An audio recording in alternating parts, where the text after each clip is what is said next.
tout le monde, j'espère que vous allez bien. Aujourd'hui, de retour pour une nouvelle vidéo. Avant de commencer, n'oublie pas de t'abonner à la chaîne. C'est parti.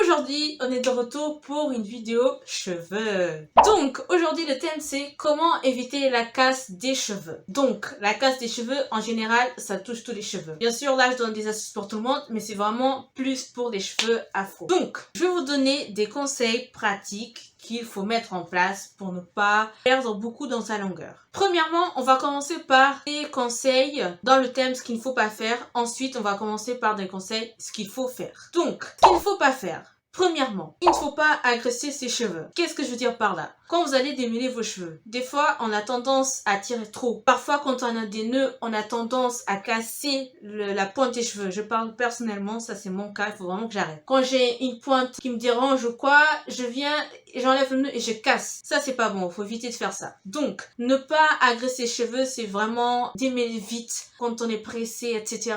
Des fois on joue trop avec les cheveux, donc il y a des cheveux qui sortent. Quand il y a des nœuds, on s'énerve et on casse directement le cheveu, la pointe, au lieu de couper avec un ciseau qui y a juste le nœud, on fait tout ça. Donc ça c'est à éviter, vraiment ça c'est à éviter, à éviter, à éviter. Deuxième conseil, des coiffures trop serrées. C'est le style, c'est stylé, c'est beau, mais quand ça tire, quand on fait des nattes, des tresses, quand ça tire trop à la racine, c'est pas bon signe. Bien sûr, ça doit être serré, mais pas au point de vraiment de faire mal au crâne. Parce que vraiment tirer le cheveu à ce point-là, c'est pas bon. Donc les filles, il faut modérer un petit peu. Troisième conseil, des tissages trop serrés. Personnellement, je veux pas des tissages, mais tout le monde sait que des tissages trop serrés, c'est pas bon non plus.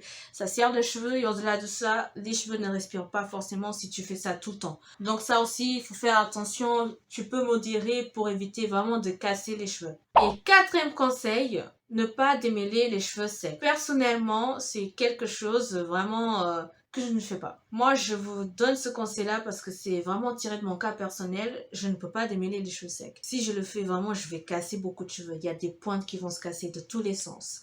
Parce que ça me fait mal. Le but, c'est vraiment démêler les cheveux mouillés en dessous de l'eau avec un soin. Les cheveux vont être humides, malléables, tout ça, vous connaissez. Mais si les cheveux sont secs, comme ça, là, je vais pas enlever le chouchou, mais quand les cheveux sont bien volumineux, secs et tout, quand tu vas démêler comme ça, même si tu commences par les pointes, tu vas casser beaucoup de cheveux, ou que ce soit avec le peigne. Donc, vraiment, je pense... Après, ça dépend peut-être de toi si tu es habitué, mais personnellement, je pense qu'il faut éviter. Donc, on a vu les choses qu'il ne faut pas faire. Ne pas agresser ses cheveux, coiffure trop serrée, détissage trop serré, ne pas démêler les cheveux secs. Maintenant, qu'est-ce qu'il faut faire du coup pour améliorer tout ça? Pour mettre en place vraiment, pour diminuer la chute des cheveux. Il faut démêler du pointe aux racines. C'est logique, tout le monde sait ça, mais on le fait pas forcément. Tu commences par les pointes, tu remontes, tu vas aux racines. Je pense que quand tu commences directement par les racines sous la douche, des fois c'est parce que tu as la flemme et tu vas aller plus vite. Donc, quand tu vas aller plus vite, tu vas casser. Donc, va vraiment mollo, commence mollo doucement. Par les pointes, tu remontes et ça va aller tout seul. Deuxième conseil, protéger ses cheveux. Personnellement, c'est quelque chose que je ne fais pas forcément, je remarque pas vraiment de... J'ai jamais fait, mais je ne protège pas mes cheveux et pourtant je vois pas vraiment de cheveux cassés quand je dors. Parce qu'en général, on voit sur les tutos sur YouTube, plein de filles qui conseillent des satins, des coussins en satin, des bonnets en satin également. Dans mon cas, je trouve pas vraiment nécessaire, mais après, comme je dis, c'est adapté à chaque personne, dans chaque situation et à son type de cheveux surtout. Je pense vraiment que protéger ses cheveux, c'est vraiment indispensable pour les personnes qui ont des cheveux crépus. Puisque les cheveux crépus, ça casse très vite, c'est sensible, les boucles sont très petites. Et vraiment, je pense que c'est vraiment essentiel par contre pour des cheveux crépus de porter justement ce genre de bonnet en satin et des coussins en satin. Parce que vraiment, ça va protéger les cheveux, je pense, vraiment. Par contre, pour des cheveux ondulés, bouclés, je sais pas si ça va vraiment apporter quelque chose, mais dans mon cas je trouve pas vraiment, enfin je remarque pas vraiment de perte de cheveux. Mais si vous faites, ça va pas faire de mal, bien sûr c'est toujours du bien, mais vraiment ça pour les cheveux crépus, faites ça parce que je pense que ça va être vraiment utile pour vous. Troisième conseil, entretenir ses cheveux avec des produits. Il faut entretenir nos cheveux. Nos cheveux de base, ils sont secs.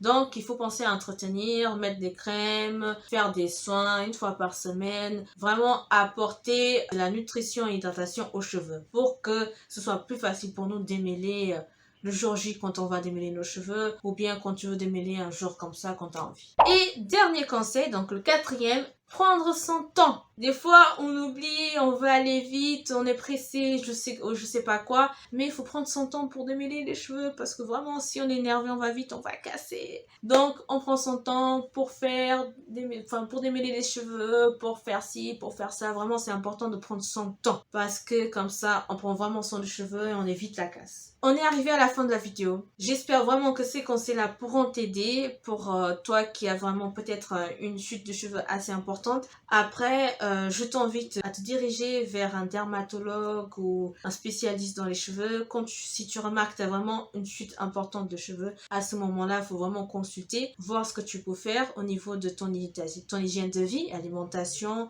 sport et si tu as besoin au-delà de ça, des produits, médicaments pour les cheveux ou bien pour faire une analyse de ton cuir chevelu. Donc pour les personnes qui ont quelques pertes de chute de cheveux, enfin comme moi je pense, rien de grave, mais par contre si vraiment vous êtes concerné par une grosse perte de cheveux, à ce moment-là, faut consulter, faut faire des traitements pour diminuer tout ça. Donc j'espère que vous avez aimé la vidéo, dites-moi ce que vous en pensez dans les commentaires et pratiquez tout ça parce que c'est des vrais conseils réels. Moi-même je fais des trucs que je devais pas faire, casser les cheveux là comme ça là et des fois je vais vite, mais bon, moi je suis honnête, mais il faut éviter tout ça, si on veut avoir des cheveux longs, tout ça. Donc, bref, on se retrouve pour une prochaine vidéo. Dites-moi ce que vous en pensez dans les commentaires. Je compte sur vous. Je vous dis à la prochaine. Salut, ciao!